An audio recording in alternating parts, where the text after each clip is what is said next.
La vaccination anti-Ebola en Guinée, l'OMS est-elle plus réactive? C'est notre premier sujet de ce soir.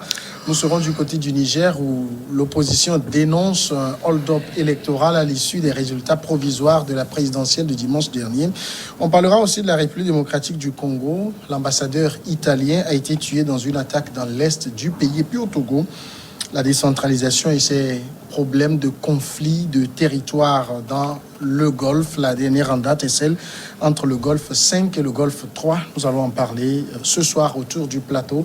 Firmin Teko Agbo, chroniqueur politique, est notre invité. Bonsoir Firmin. Bonsoir Samuel Nyawi, merci de m'avoir invité. Et face à vous, David Djagbavi, togosite.com. Bonsoir David. Bonsoir Samuel, bonsoir aux téléspectateurs de New World. Et à vos côtés, Kofi Kanitom, acteur de la société civile. Bonsoir Kofi Kanitom. Bonsoir Samuel, bonsoir la New World et puis la télévision New World et tous les téléspectateurs et téléspectatrices. Merci beaucoup. On commence donc avec la Guinée. Nous allons parler de la campagne de vaccination contre l'Ebola. La vaccination des personnes à haut risque contre Ebola a commencé en Guinée, alors que la réponse d'urgence a été renforcée afin d'éviter la propagation du virus qui est réapparu dans le pays il y a un peu plus d'une semaine pour la première fois depuis 2016. La vaccination a été lancée à Gouéké, une communauté rurale de la préfecture de Nzérékoré, où les premiers cas ont été détectés le 14 février. Parmi les officiels présents lors de l'événement figurait le ministre de la Santé et de l'Hygiène publique, le coordonnateur résident des Nations Unies et puis le représentant de l'Organisation mondiale de la santé, Kofi Kanitom. Est-ce qu'on peut dire au regard de la rapidité, de la célérité avec laquelle cette campagne de vaccination débute que l'OMS a pris le taureau par les cornes assez rapidement?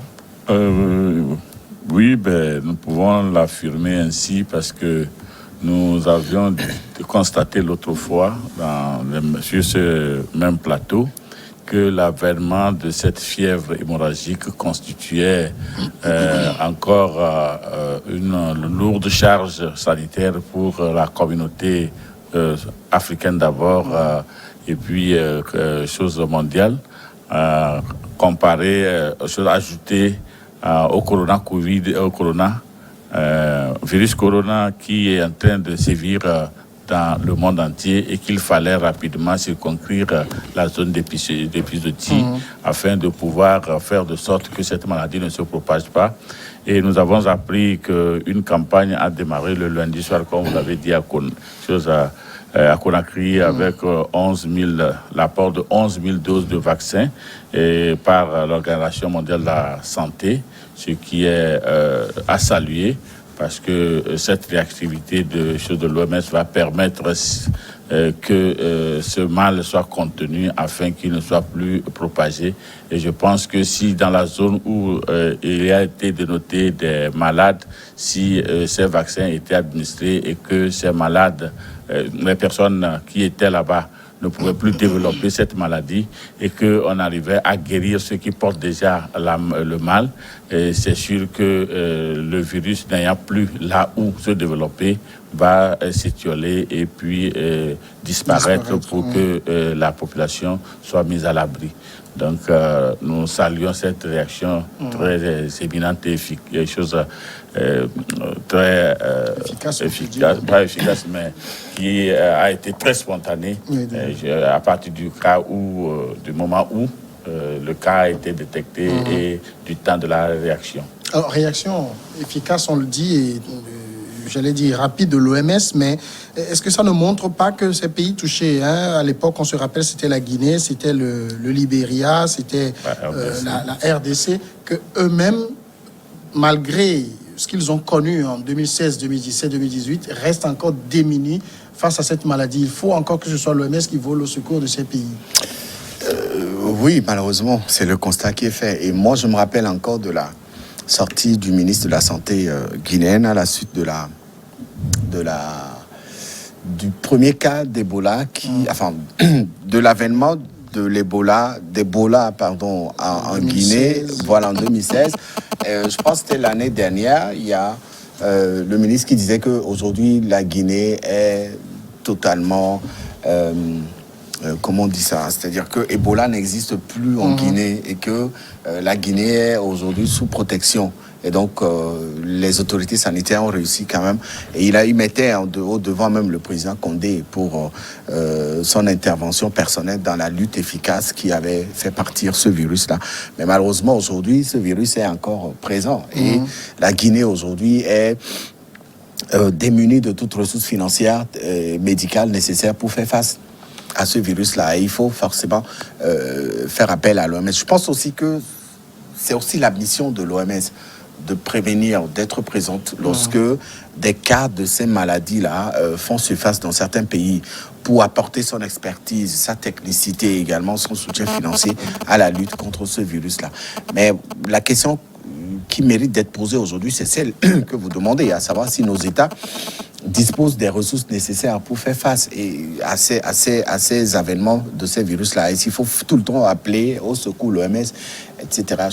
Je crois qu'il faut aujourd'hui comprendre la nécessité pour ces États africains, en tout cas ces jeunes États qui sont indépendants il y a un peu plus de 60 ans pour certains, il faut qu'ils comprennent la nécessité d'investir dans la recherche épidémiologique, dans la recherche des laboratoires, des universités, pour justement apporter des solutions avant de faire appel à l'OMS pour venir appuyer. Parce que l'OMS ne sera pas le gendarme de tous ces États qui sont touchés par ces virus-là. Aujourd'hui, on parle de coronavirus. C'est le monde entier qui est touché par cette maladie, cette pandémie. Et donc, les investissements sont faits ailleurs, plus importants que ce qu'il faut encore apporter pour les Guinéens. Je crois la Guinée est assez indépendant. Pardon, la Guinée est assez avancée pour faire face à cette épidémie-là qui ressurgit au sein de sa population. La fièvre Ebola, on connaît un peu les conséquences. On a vu ce qui s'est passé en RDC, on a vu ce qui s'est passé au Libéria et en Guinée. Il faut véritablement mettre les moyens pour cicatriser cette pandémie au sein du territoire dans lequel elle a été découverte pour éviter que ça soit propagé dans les autres pays. Quand on sait déjà les difficultés financières qu'ont ces pays africains à lutter efficacement contre le coronavirus aussi. Alors, il y a eu la première phase d'Ebola dans ces pays entre 2016 et 2018 avec des dizaines de milliers de morts. La période a calmé jusqu'à cette résurgence qu'on voit maintenant. On a l'impression que ces pays sont allés dormir sur leur laurier et se sont dit, bon, on a vaincu le mal, il ne reviendra plus. Moi, j'ai envie de demander qu'ont fait les scientifiques de ces pays pour trouver un remède à ce mal définitivement. Peut-être que ces scientifiques ont passé du temps à retravailler le vaccin. C'est la réponse qu'on peut donner. Moi, je me demande, est-ce que les scientifiques ont eu à penser à cela, ont eu à penser, par exemple, à votre question. Et les scientifiques, parce qu'ils pensaient, c'est chercher à mettre des moyens dedans, c'est investir dans l'éducation, c'est investir dans l'enseignement supérieur, c'est investir dans la médecine, c'est investir dans les laboratoires, c'est soutenir les scientifiques, ceux qui sont habilités à faire des recherches. Mais est-ce qu'on a pensé à ça? Non. Ou on n'a pas plutôt dépensé de l'argent, surtout dans ces pays-là, à organiser des élections, à acheter des gaz lacrymogènes, ou à chercher à mettre en place une constitution pour modifier la constitution et permettre à un président qui a plus de 80 ans de se représenter? Je pense que le souci majeur du président de la République guinéenne, ça a été beaucoup plus comment travailler pour se maintenir au pouvoir. Voilà que nous avons encore le cas d'Ebola. Aujourd'hui, les autorités guinéennes, je sais pas, jouent au bon Dieu en quelque sorte pour montrer à la population leur solidarité, comment elle s'active pour que le mal soit vaincu, pour que le mal soit combattu. Mais est-ce que c'est à ce moment-là, c'est de ça seulement la population a vraiment besoin? L'intervention de l'OMS, elle est légitime parce que la Guinée est membre de l'OMS et aussi la solidarité internationale est obligatoire. L'OMS ne peut qu'intervenir, faire déployer ses experts, une centaine d'experts d'OMS qui sont descendus sur le terrain avec 50 experts internationaux venant d'autres pays qui sont là, qui s'activent. L'intervention de l'OMS, c'est pourquoi? C'est pour arriver à cloisonner le mal, c'est-à-dire à le circonscrire pour que cela ne soit plus propagé. Parce qu'il y a déjà coronavirus qui est déjà sur le terrain, on n'arrive toujours pas à trouver de solution. On parle de vaccin, d'autres disent que le vaccin de coronavirus n'est pas efficace à 100%. Il y a assez de doutes qui sont émis par rapport à l'efficacité et par rapport au bienfait même du contenu du vaccin. Il y a toutes ces questions-là qu'on est en train de poser. Donc l'OMS se dit, bon, il faut qu'elle y travaille du moment où la Guinée est pays membre et que si on continue, si on fait montre d'une certaine légèreté, ça va être difficile de pouvoir gérer. Aujourd'hui, la région où Ebola fait son apparition, c'est cette zone-là qui est en train d'être circonscrite. Ça, c'est déjà quelque chose de beau. Bon, c'est à l'international. Mais au niveau de la Guinée même, qu'est-ce qu'on fait? David a dit quelque chose d'intéressant. Tout ça, pendant tout ce, vous aussi, vous avez posé la même question. Pendant tout ce temps, qu'ont fait les autorités guinéennes? Bien sûr, on va travailler pour éradiquer un peu le mal et puis le mal va disparaître 2 ans, 3 ans après. Du moment où il y a toujours des déplacements entre États, des déplacements interurbains, inter-États, RDC, les régions de l'Afrique centrale, les déplacements Afrique de l'Ouest, Afrique centrale, il y aura toujours ce genre de situation. Mais la question est de savoir, le mal, il y en aura toujours. Du moment où nous sommes sur cette terre, le mal, il y en aura toujours. Ebola, il y en aura toujours. Peut-être coronavirus va revenir un jour. Mais l'important, c'est d'arriver à s'armer contre le mal pour que le jour où le mal sera là, qu'on puisse le vaincre une fois pour de bon. Les autorités guinéennes ne pensent vraiment pas. Condé, moi, tout ce que je vois, je moque un peu de lui, quoi. Les vaccins ont été acheminés du siège de l'OMS au niveau de Genève. Je ne sais pas. Ça fait bien là qu'on ait un mal dans un pays donné et que la capacité vaccinale vienne d'ailleurs, quelque part où le mal n'existe pas. Oui, mais quand vous n'avez pas les moyens et puis vous ne pouvez pas aller voler, il faut tendre la main. C'est bien dit que le vol est interdit. Le mendiant doit toujours avoir la main tendue. Et il faut aussi reconnaître que j'allais même mitiger un tout petit peu le débat en disant que ce n'est pas que des efforts ne se font pas en Afrique par nos chercheurs. Et même certains noms figurent aujourd'hui dans les palmarès de ceux qui ont découvert de belles choses dans le monde entier. Mais malheureusement, nous connaissons leur suite.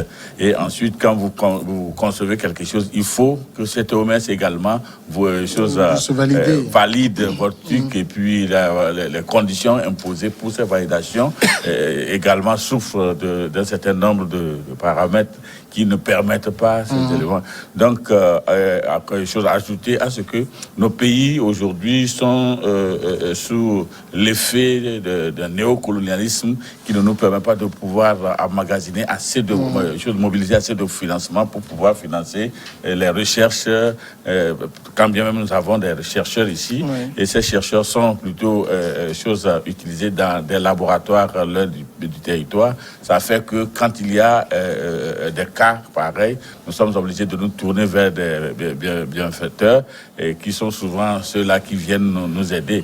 Voilà pourquoi, à votre question, je disais que, à défaut de ne pas en posséder chez soi, on est obligé de se tourner vers celui qui en a, ou bien celui qui peut vous en trouver. Et il paraît même que 8500 doses vont venir aussi des États-Unis d'Amérique.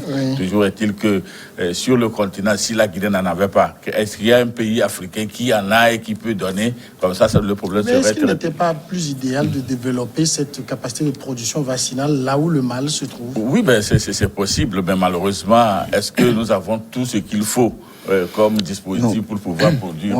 Je vous coupe pas la parole, mais les vaccins, ils ne sont pas donnés gratuitement. Ils sont vendus. Ils sont vendus.